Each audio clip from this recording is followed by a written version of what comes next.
Nestled on Yunk Mountain in Jungle, Sanming, Fujian, lies the Herbal Treasure cultivation basis sanctuary for forest-grown, semi-wild reishi mushrooms.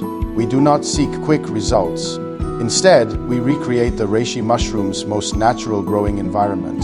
Utilizing a semi-wild, under-forest cultivation method free from chemical fertilizers and pesticides, we allow the reishi to mature slowly, nurtured by the forest's rain, dew, and sunlight.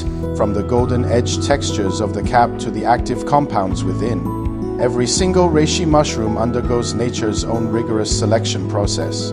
Core nutrients such as polysaccharides and triterpenes slowly accumulate and concentrate throughout this natural journey. As a fully integrated enterprise spanning the entire medicinal mushroom value chain, we remain steadfast in our commitment to quality control at the source.